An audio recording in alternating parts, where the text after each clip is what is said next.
Bonjour à tous, dans cette vidéo, je vais aborder une question importante que l'on se pose tous lorsque l'on débute la couture, c'est comment coudre droit.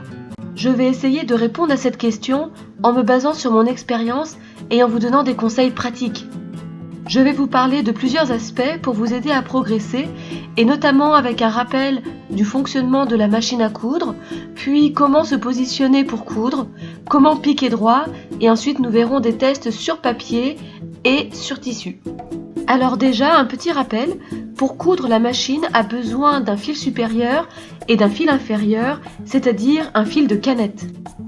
Après avoir fait l'enfilage et abaissé le pied presseur, le mécanisme actionne le va-et-vient de l'aiguille.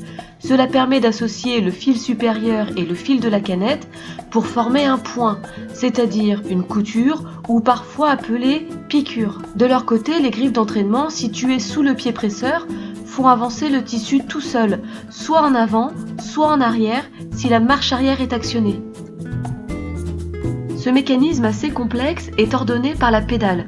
La pédale est assez sensible, surtout si l'on appuie à son extrémité. Par conséquent, plus on appuie à fond, plus on coud vite.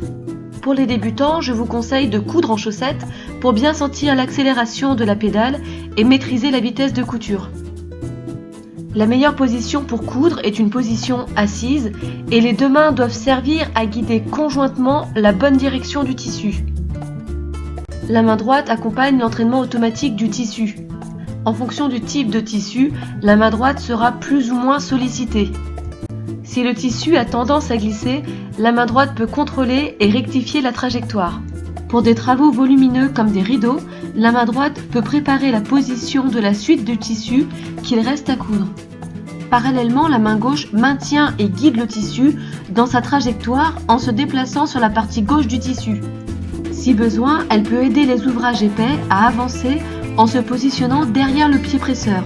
En revanche, elle ne doit pas tirer sur l'ouvrage. Tout ceci étant dit, passons à la question qui nous intéresse, comment coudre droit?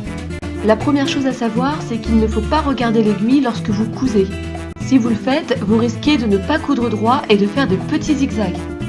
En fait, vous devez prendre un repère sur la machine à coudre et conserver ce repère pendant que le tissu avance. Si votre tissu ne se décale pas sur la gauche ou sur la droite, vous obtiendrez une couture droite.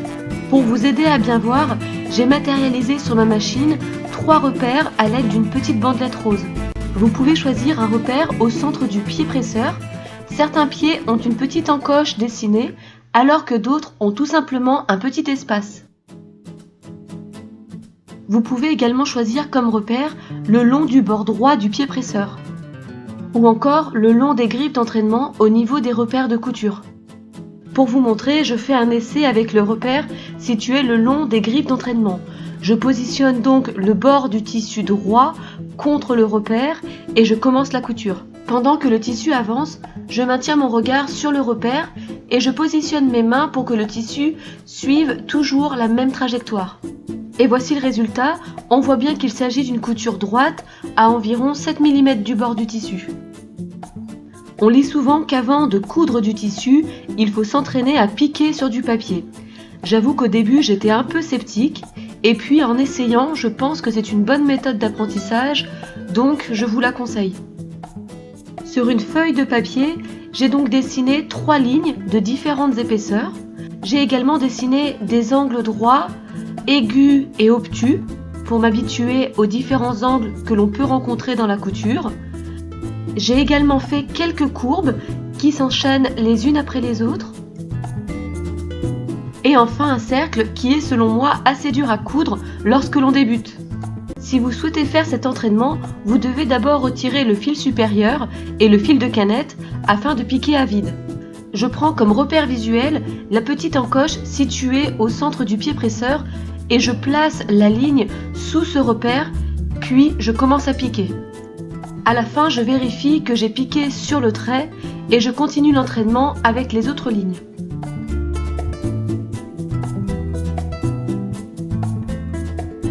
Je m'assure que mes points sont droits avant de commencer à m'entraîner sur les angles. La technique pour aborder les angles consiste à coudre droit sur une ligne, puis d'arrêter de piquer à l'angle, de relever le pied presseur est de tourner le papier à 90 degrés, d'abaisser le pied presseur et de poursuivre avec une couture droite.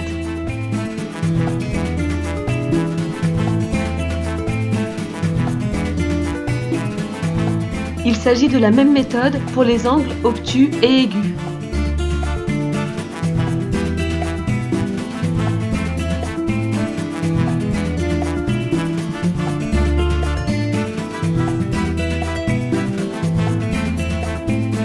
Et voici le résultat avant de poursuivre avec les courbes.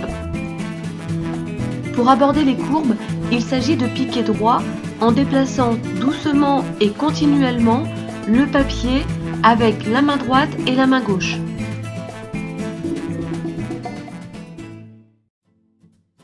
Pour piquer autour d'un cercle, il faut commencer par bien positionner le repère du pied presseur sur la ligne.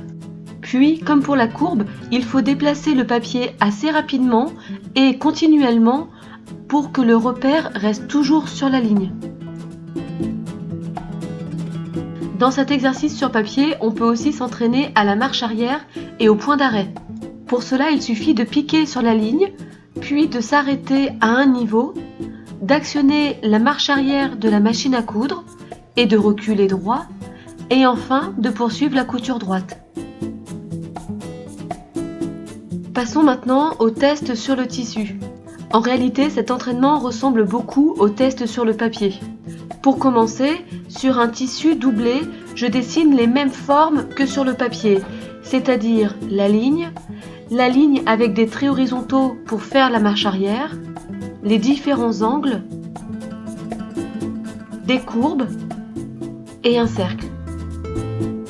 Une petite info, lorsque l'on coud, il faut essayer au maximum de travailler sur le bord droit du tissu et de laisser à gauche la suite de l'ouvrage à coudre. Car comme vous pouvez le constater, à droite du pied presseur, il y a peu d'espace. Pour le test sur le tissu, une nouvelle fois, je prends comme repère visuel le centre du pied presseur. Je débute une couture droite et au bout de quelques centimètres, je regarde si mes points sur l'envers sont bons, c'est-à-dire si la tension du fil est bonne.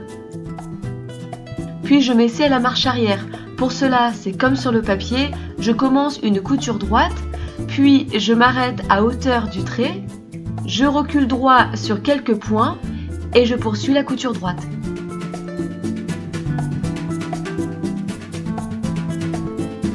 Et voilà le résultat que l'on obtient, une couture droite, quelques points droits en arrière, puis une couture droite. Cet ensemble forme ce que l'on appelle le point d'arrêt. La couture des angles et des courbes fait appel au même principe que ceux que j'ai déjà expliqués lors du test sur papier. Par conséquent, je vous passe rapidement cette étape.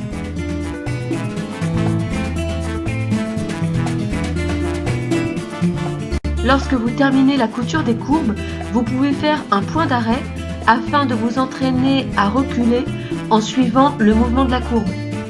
Et pour finir, n'oubliez pas de vous entraîner à coudre autour d'un cercle, c'est souvent la forme la plus dure à coudre lorsque l'on débute.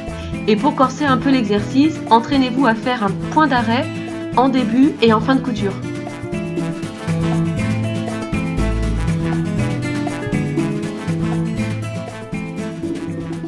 Et voici le résultat. N'hésitez pas à vous entraîner jusqu'à ce que vous obteniez des résultats satisfaisants. C'est un peu de temps perdu au début, mais ce sera du temps gagné pour plus tard dans la qualité de vos ouvrages. Vous connaissez désormais des techniques et des exercices pour apprendre à coudre droit en marche avant ou en marche arrière. Alors, bon entraînement à tous! J'espère que cette vidéo vous a plu et qu'elle vous sera utile. Je vous remercie de l'avoir visionnée et je vous dis à bientôt pour un prochain tuto.